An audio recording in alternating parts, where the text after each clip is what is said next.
Bienvenue dans Info Hebdo, l'info du Nord sélectionnée, recherchée, sourcée par nos journalistes de Média Ténois. Chaque semaine, ils vous expliquent les sujets qui ont fait l'actualité.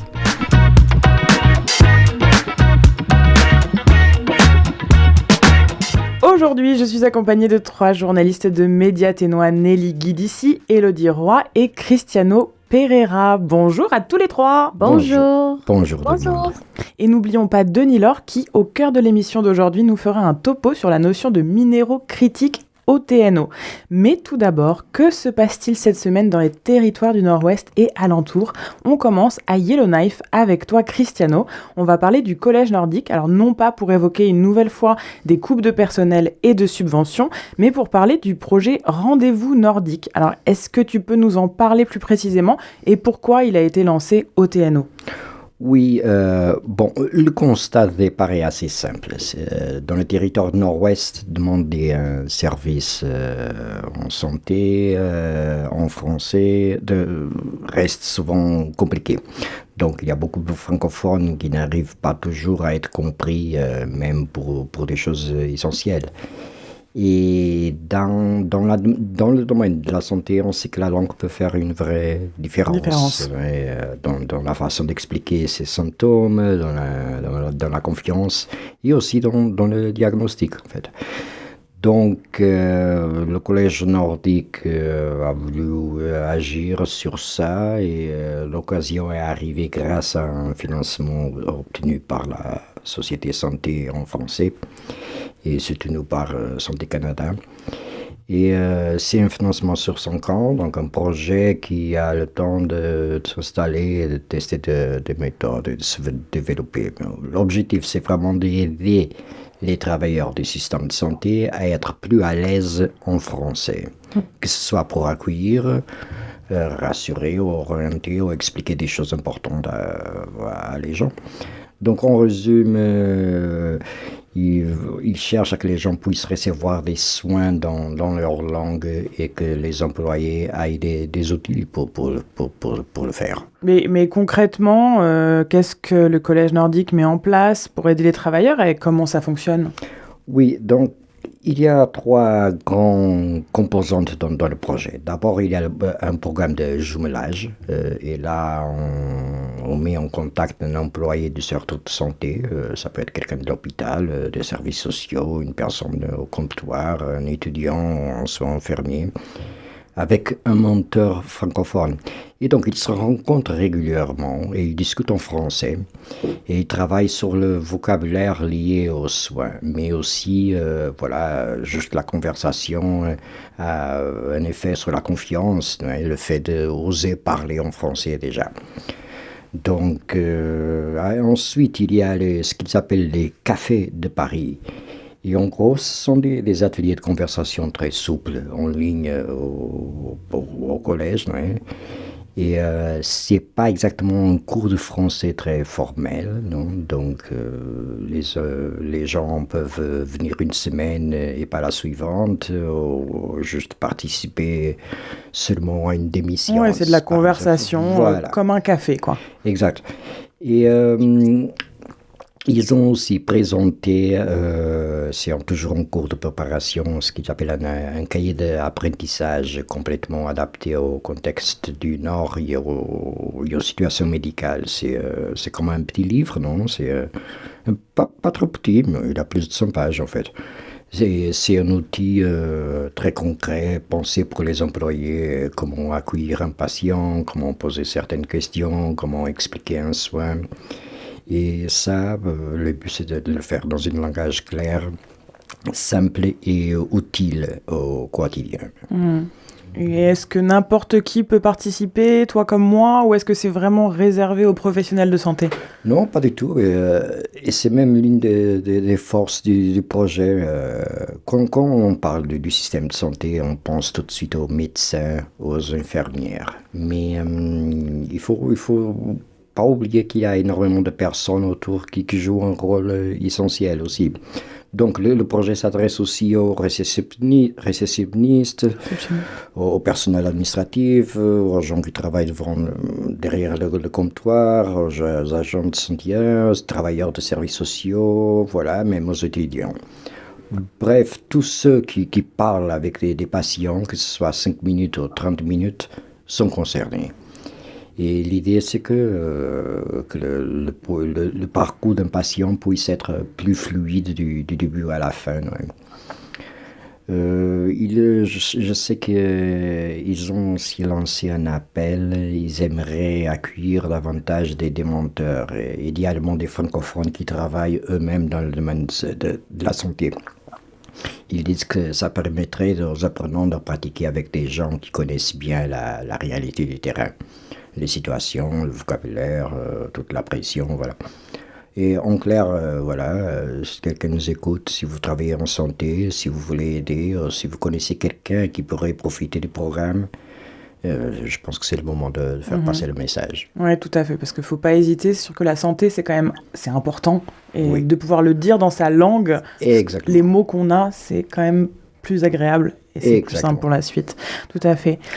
Alors, autre sujet, toujours à Yellowknife, mais cette fois, on parle environnement et avenir. La municipalité a présenté un nouveau plan climatique. Alors, premièrement, de quoi ça parle ? Oui, c'est quand même un document majeur, et j'appelle ça le plan d'action climatique 2026-2036. Et en gros, il fixe les priorités de la ville pour les prochaines 10 années. On y trouve, on peut dire, trois objectifs principaux. Que c'est d'abord réduire les émissions, ensuite adapter les infrastructures au climat qui change rapidement, et le troisième, enfin, c'est mieux préparer la communauté aux impacts qu'on voit déjà, comme les feux de forêt ou le dégel de pergélisol. Et ce plan vise à remplacer l'ancien plan énergie et climat. Et pour la première fois, il combine vraiment l'atténuation et l'adaptation. L'idée, en gros, c'est que continuer comme on l'a fait jusqu'à là n'est plus une option. Évidemment. Et alors, pourquoi c'est considéré comme urgent ? On peut le deviner, mais... Oui, parce que les effets des changements climatiques se font déjà clairement sentir à Yellowknife. On a eu des évacuations massives à cause des feux de forêt. On a les routes et les bâtiments qui se déforment avec le pergélisol qu'ils font, et des conditions qui changent pour les résidents comme pour les entreprises. Et en plus, les chiffres montrent que la courbe n'est pas bonne. Donc les émissions ici ont diminué entre 2009 et 2023, mais elles ont bondi de 16% au cours des 2 dernières années. C'est pas bon, ça. Non. Et donc si rien n'est fait, la ville n'atteindrait jamais la carbone neutralité en 2050. Il manquerait environ 200 000 tonnes. Et c'est pour ça que la ville propose maintenant ces 70 actions très concrètes réparties en 6 grands thèmes pour remettre Yellowknife sur la bonne trajectoire. Et les conseillers municipaux, ils ont plutôt bien pris ce plan, ou il y a eu des contradictions ? Oui, il faut savoir que c'est un plan qui va être encore discuté pendant pas mal de temps, mais on peut dire que oui, que les conseillers ont accueilli le document de façon généralement positive, avec du réalisme. En tout cas, ils ne contestent pas l'importance du plan, mais ils veulent être sûrs qu'il peut être appliqué et financé. Donc, il y a déjà un budget de $250 000 prévu pour 2026. Et un autre débat important touche à la gouvernance du plan. Donc, qui va suivre l'avancement du plan ? C'est ça une grande question. Et le conseiller Garrett Cochrane, par exemple, il a touché quelque chose d'important. Il a dit qu'il préférait un comité plus technique avec des spécialistes dans le climat, plutôt que un comité politique. Donc l'idée est de s'assurer que les décisions seront basées sur l'expertise. Et bon, on va voir si le vrai test commencera vraiment au début de 2026 quand le plan d'implémentation sera présenté. D'ici là, les conseillers veulent s'assurer que le plan ne resterait pas sur une tablette, mais qu'il conduira à des actions concrètes. Ouais, du concret sur l'avenir, quoi. On parle de l'environnement et on parle de l'avenir quand même des citoyens. Exactement. Il faut agir, il ne faut pas juste parler. Ouais, et de la transparence, j'imagine aussi, pour les citoyens. Exactement. La notion de minéraux critiques occupe une place prépondérante dans l'espace médiatique et les discours économiques. Mais pour qui et pourquoi sont-ils critiques ? Et peut-on critiquer leur criticité ? Denis Lord, 6 risques pour nous cette semaine. Si vous êtes à l'affût de l'actualité, vous avez dû souvent entendre l'expression « minéraux critiques » dernièrement. Le 25 octobre, le Canada annonçait qu'il débloque 26 nouveaux investissements et partenariats avec 9 pays alliés pour sécuriser les chaînes d'approvisionnement en minéraux critiques. Puis, le 13 novembre, c'était le premier ministre Carney qui rendait public la deuxième série de projets qui seront soumis au Bureau des grands projets. 4 sur 7, ça concerne des minéraux critiques. Le corridor essentiel de conservation du Nord-Ouest, en Colombie-Britannique et au Yukon, une mine de tungstène au Nouveau-Brunswick, une de nickel en Ontario et la dernière, une mine de graphite au Québec. Mais c'est quoi un minerai critique? Vous allez voir que la définition du Canada est assez vaste pour inclure beaucoup de choses. Pour être jugé critique, un minerai doit être essentiel à la sécurité économique du Canada et menacer de problèmes d'approvisionnement. Ou nécessaire à la transition vers une économie à faible émission de carbone. Ou une source durable de minéraux critiques particulièrement stratégiques pour nos partenaires et alliés. Finalement, il y a 3 définitions. La première suggère que le pays doit être autonome dans l'approvisionnement. Le cas des terres rares est souvent cité, c'est utilisé pour les écrans, les lentilles et les batteries. Là-dedans, la Chine est le premier producteur mondial avec autour de 87% de la production. Alors, si on ne veut pas être dépendant d'eux, il faut développer nos projets. On connaît celui de Nechalacho, ici au TNO. Il y en a un autre en développement au Nunavik, mais tout près de la frontière du Labrador. Ça s'appelle le projet Strange Lake de Torngat Metal. La troisième définition implique que les minéraux critiques de nos alliés sont un peu les nôtres aussi. Mais dans les faits, ce qui est un minerai critique pour un pays n'est pas toujours pour un autre, et un minerai peut ne pas être considéré comme critique à un moment, mais le devenir plus tard. La directrice générale de la Chambre des mines des territoires du Nord-Ouest et du Nunavut, Karen Costello, nous en donne un exemple. So if you come from a jurisdiction where you might have, like the US, they have lots of nuclear reactors, they do not have a lot of uranium production. Une juridiction comme les États-Unis a beaucoup de réacteurs nucléaires, mais n'a pas une grosse production d'uranium. Alors ils ont récemment mis l'uranium dans leur liste de minéraux critiques. Ça les aide à maintenir leur autonomie et ça peut les motiver à donner un traitement préférentiel à des alliés géopolitiques pour s'assurer de la chaîne d'approvisionnement. En 2022, le fédéral publiait la stratégie canadienne sur les minéraux critiques avec une liste de 50 minéraux de 9 pays. L'uranium, à l'époque, n'était pas un minerai critique pour les États-Unis. Il était seulement dans la liste de l'Afrique du Sud et du Canada, la liste du Canada qui en comptait 31. Le groupe de terres rares était considéré comme des minéraux critiques partout, le cobalt aussi, sauf en Inde. Le minerai de fer et le plomb, c'est juste en Afrique du Sud que c'était considéré comme tel. Les différences ne sont pas juste entre les pays, mais entre les provinces. La Colombie-Britannique a sa liste, tout comme le Québec et l'Alberta. L'arsenic, c'est un minerai critique en Alberta, mais il n'apparaît pas dans la liste canadienne. Au Québec, le nombre de minéraux critiques est passé de 22 à 28. On peut le constater dans le plan québécois pour la valorisation des minéraux critiques et stratégiques 2020-2025. L'aluminium, l'apatite, le germanium, le manganèse, le fer et la silice se sont rajoutés. En février 2024, le co-porte-parole de la coalition Québec Meilleures Mines, Rodrigue Turgeon, commentait cette addition. C'est sûr qu'il y a eu des pressions qui ont été exercées par l'industrie pour que la liste s'allonge, parce qu'on le sait, ce plan-là, quand on le regarde, là, on l'analyse, ce sont des mesures essentiellement économiques, une implication accrue de l'État dans le développement de ces minéraux-là, d'où l'intérêt des compagnies minières de voir la liste s'allonger afin de bénéficier des programmes de subvention, de formation, puis d'éducation, là. On revient à la seconde définition des minéraux critiques utilisés par Ottawa. Ils sont nécessaires à la transition vers une économie à faible émission de carbone. Ça a été le discours dominant pendant un temps. D'ailleurs, le slogan de la stratégie canadienne, c'était « De l'exploration au recyclage, alimenter l'économie verte et numérique du Canada et du monde entier ». Vert et numérique sont devenus intimement associés dans la mise en marché des minéraux critiques. Ce jumelage a été dénoncé dans l'essai La ruée minière au 21e siècle de la journaliste Célia Izoard. Sa thèse, c'est que transition écologique et croissance numérique sont incompatibles. Pour elle, la transition énergétique est une opération d'éco-blanchiment plus profitable aux grandes corporations qu'à l'habitabilité de notre planète. Mais on peut remarquer que l'argumentaire écologique pour favoriser le développement minier s'est estompé dans les dernières années pour céder la place à une rhétorique d'économie et de sécurité nationale. Par exemple, dans le plan d'action du G7 sur les minéraux critiques, les mots environnement, écologie, transition ne sont pas écrits une seule fois.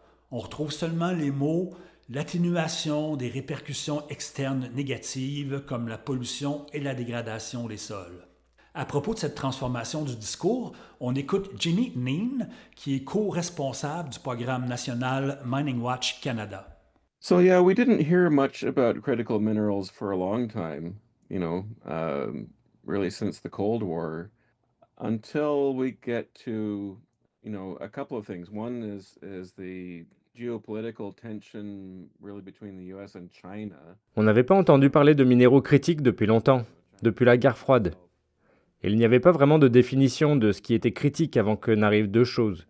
Un, la tension politique entre les États-Unis et la Chine. La Chine s'est fortement positionnée en termes d'industrie minière et de transformation des minéraux. Mais en même temps, l'émergence de la crise climatique nous pousse à agir. Et une des façons d'éviter encore plus de chaos climatique, c'est d'électrifier l'économie et de se diriger vers l'énergie renouvelable. L'énergie renouvelable prend beaucoup de minéraux. On a besoin de cuivre et de nickel, de lithium pour les lignes de transmission, pour les éoliennes, pour l'énergie solaire et bien sûr pour les batteries, pour les véhicules électriques. Ça a conduit à ce boom minier et c'est devenu une façon de faire la promotion des mines. Oui, il y a beaucoup de lithium sur le marché, mais il en faut plus. Il y a beaucoup de cuivre, mais il va en falloir encore plus.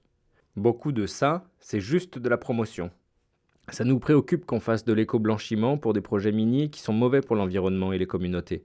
Et depuis l'élection de Donald Trump, ils ont dit « on a besoin des mêmes choses, mais maintenant c'est pour le militaire, pour la sécurité nationale, c'est pour l'économie, afin qu'on puisse combattre les tarifs douaniers en produisant encore plus des mêmes choses sur lesquelles ils chargent des tarifs. » Le Bureau des grands projets a été créé avec la loi sur l'unité de l'économie canadienne pour accélérer la mise en opération des grands projets d'infrastructures comme les mines, les centrales hydroélectriques, en abolissant le plus d'étapes administratives et réglementaires possibles.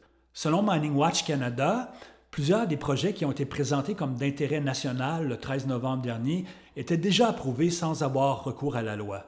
On va voir dans les prochains mois comment ça va se passer pour les autres. Certains de ces projets sont controversés d'un point de vue environnemental et citoyen, notamment par des groupes autochtones. On s'éloigne des TNO, direction l'Arctique avec toi Nelly. Cette semaine, tu nous parles de la 6e conférence des parties, la COP, à la convention de Minamata sur le mercure. Elle s'est tenue du 3 au 7 novembre dernier à Genève en Suisse. Alors quel est l'objectif de cette convention et qui était présent cette année ?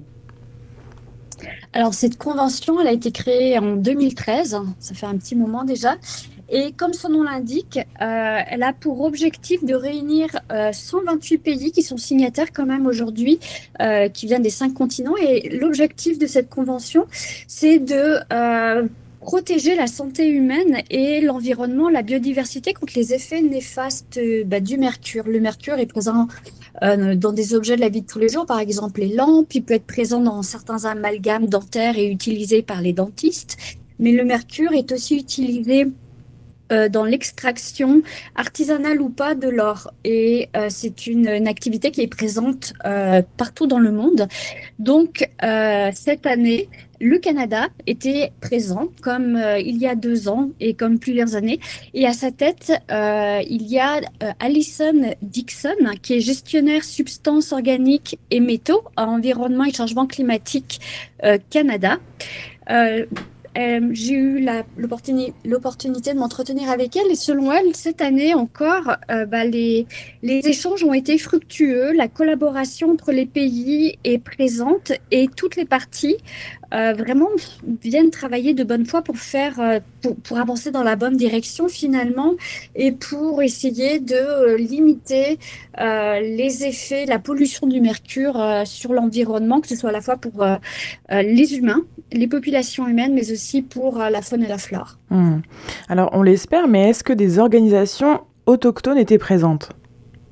Alors oui, il y a un caucus autochtone qui était présent cette année à Genève. Je me suis entretenue avec le président par intérim du Conseil circumpolaire Inuit pour le Canada. Il s'appelle Herb Nakimayak. Lui donc était présent à Genève et au sein de ce caucus autochtone, il y avait aussi des organisations autochtones d'Amérique du Sud et de l'Amazonie notamment. Donc ce caucus est vraiment important selon lui au sein de la Convention parce qu'il amène une autre perspective aux discussions cette convention a quand même réuni plus de 1000 personnes sur le site de Genève. Et alors, est-ce que leurs perspectives ont été prises en compte ?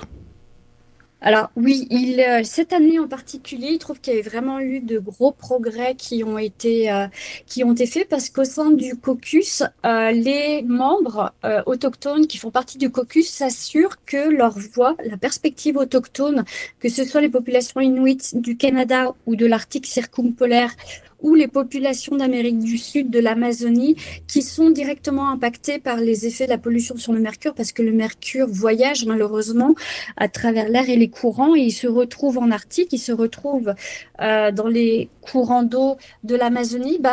Au sein de ce caucus, ils s'assurent que leur voix et leurs perspectives autochtones sont prises en compte. Et cette année, le Canada avait proposé d'ailleurs de renforcer l'engagement avec les peuples autochtones dans le cadre de la Convention. Il y a eu des grosses avancées qui ont été faites à ce niveau-là. Donc, Monsieur Nakimayak estime vraiment que des progrès importants et majeurs sont faits dans la bonne direction et que leur voix, elle est vraiment prise en compte au sein de la Convention de Minamata. Ouais, c'est plutôt positif, ça, pour une fois. Oui, exactement. Oui. On va dans la bonne direction, en tout cas. Merci beaucoup Nelly. Alors on va terminer avec un peu de musique avec toi Elodie. Tu t'es entretenue avec le groupe acadien les Hey Babies qui sera en concert le 24 novembre, donc très très bientôt, au Black Knight à Yellowknife. Tu as plus particulièrement parlé avec l'une des membres du groupe acadien, Viviane Roy. Je rappelle qu'elles sont 3. Qu'est-ce qui t'a le plus marqué dans sa façon de parler de leur amitié et de l'importance du plaisir dans leur travail ?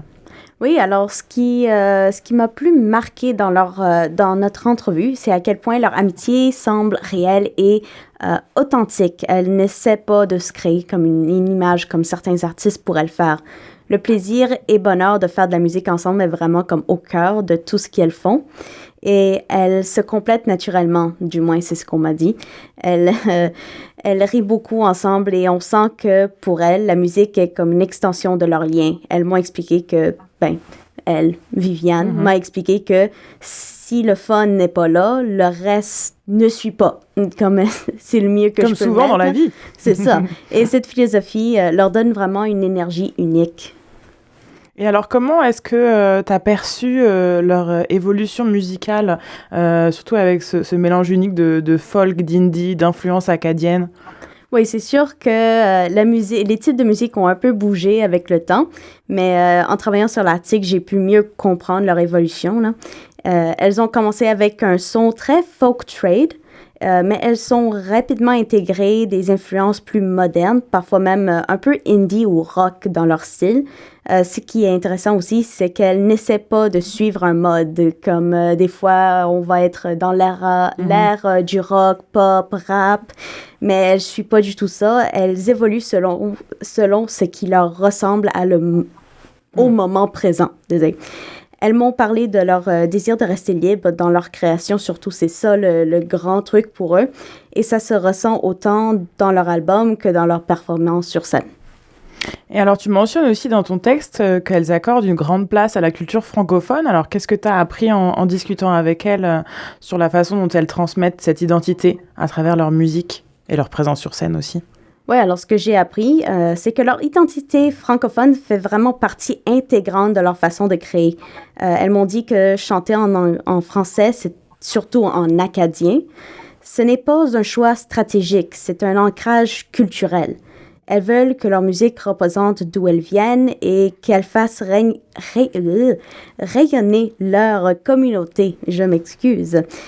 Même quand elles vont en tournée à l'extérieur du Québec, elles voient que les gens aiment cette authenticité linguistique. C'est une façon pour elles de rester fidèles à leurs racines, tout en partageant quelque chose d'un peu plus universel.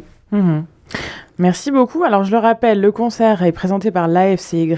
Il aura lieu le Black Night à Yellowknife ce lundi 24 novembre. Ouverture des portes à 18h, début du concert à 19h30. Eh ben, merci beaucoup tout le monde d'avoir été là. On se retrouve la semaine prochaine, comme d'habitude, dans Info Hebdo, pour de nouvelles informations. Bonne semaine. Merci beaucoup, à la semaine prochaine. Vous pouvez retrouver les articles au complet et bien d'autres en accès libre directement sur notre site internet à l'adresse mediatenois.ca. Le fil d'actualité est mis à jour quotidiennement. Pour ne rien louper, n'hésitez surtout pas à vous inscrire également sur notre site à notre infolettre pour recevoir votre journal chaque vendredi dans votre boîte courriel. Et vous pouvez aussi nous suivre sur les réseaux sociaux, sur Facebook, cherchez Fil Info Ténois, et sur X, Blue Sky et YouTube, cherchez Média Ténois.